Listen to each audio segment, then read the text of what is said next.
Well, good morning and welcome to Tuesday. It's Mr. Dykeshorn once again. And I am on location this morning from the Humber River, which is quite exciting and a bit of a different space. And I just need to get out of the house for a while and see some nature. And it's pretty cool seeing the signs of spring returning.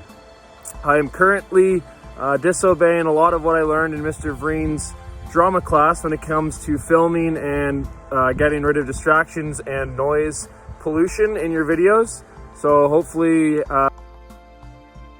moving stream or moving river in the background, and we'll go from there.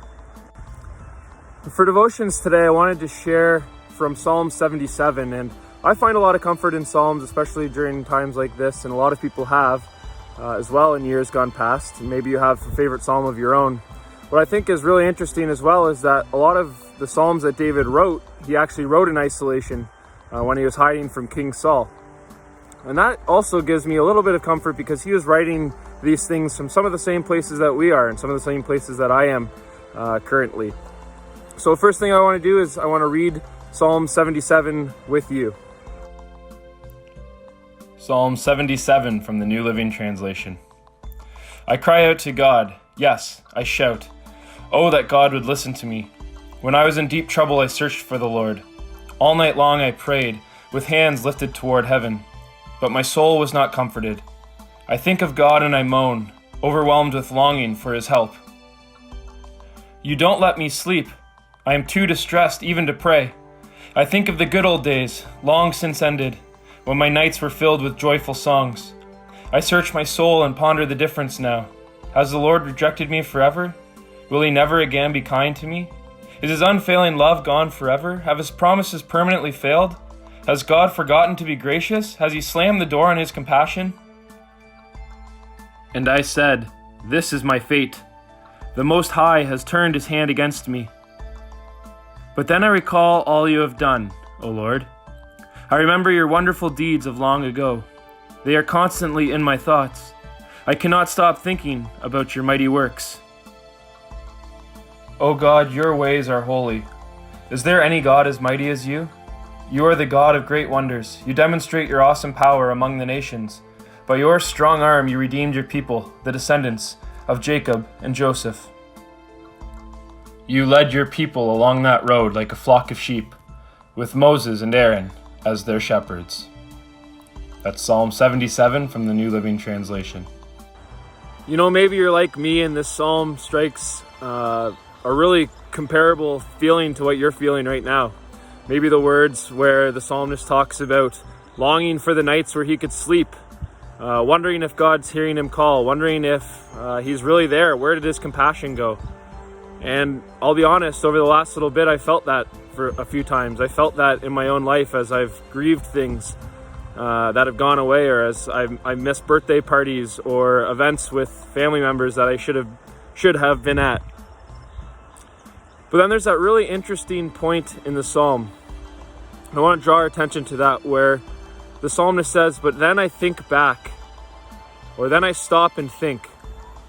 And that's what I tried to do this weekend. I tried to think back to all of the ways that God's been faithful in my life, all of the blessings that I still have, the fact that I can socially isolate or physically distance myself because I have space to do that.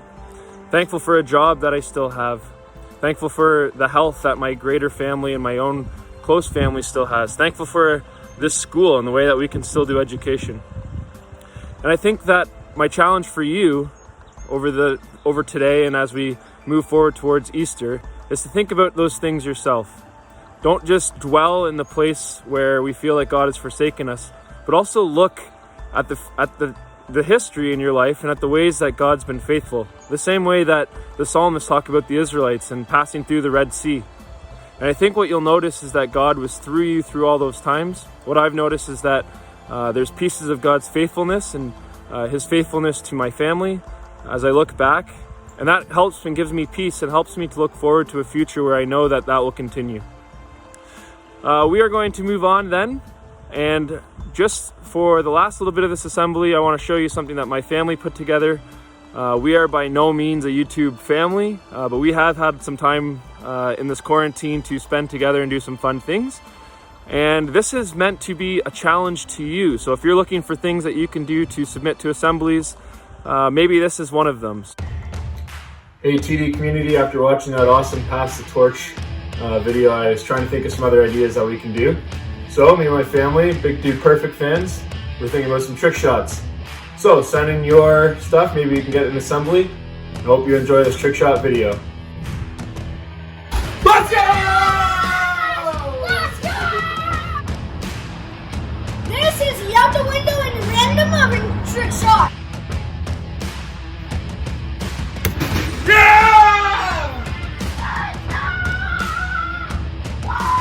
This is my ride the bike over sort of flat. Let's go! Let's go! This is the off-route, over the tires, into the next trick shot. Let's go! This is the in-the-car trick shot. Let's go! Through window! Let's go! I want to move. This is the envelope over the shoulder lap.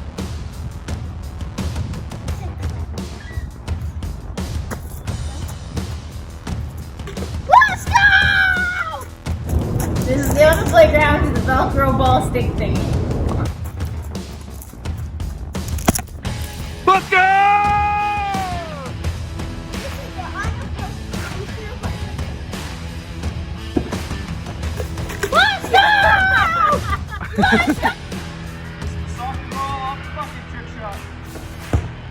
Let's go!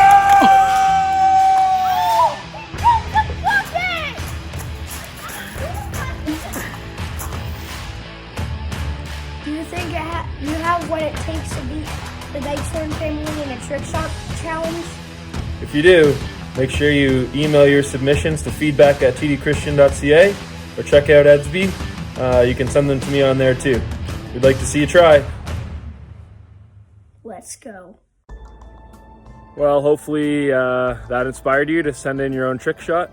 Moved a little bit further down the river as we wrap up our assembly today, but before we do that, I want to thank Dana and all of you who helped to put this little video together on what you're doing to stay active in your quarantine. And then after that, there's going to be a little commercial from Mr. Buwalda about the grade 12 yearbook pages that he needs some help with. So after that, you'll have a great day. Hey TD, what's up? Here's how some of you have been getting active during this time at home. I'm gonna do some squats with a dog on my head. Let's do this. 1,923. But now I've got nothing left to hide. Well, I'm with you, or you. But I can't see how strong a man I'm gonna have to be. To do for you, it comes so naturally. So will you move?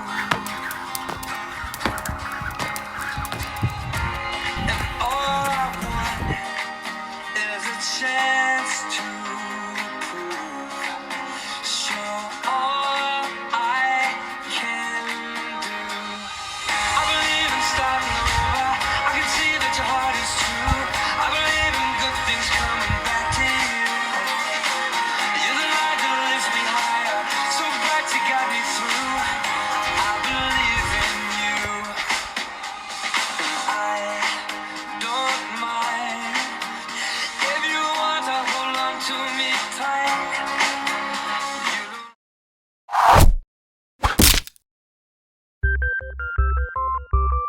Hey grade 12, it's time to send in your baby photos. This should be a photo of you when you were aged 4, 5, or 6.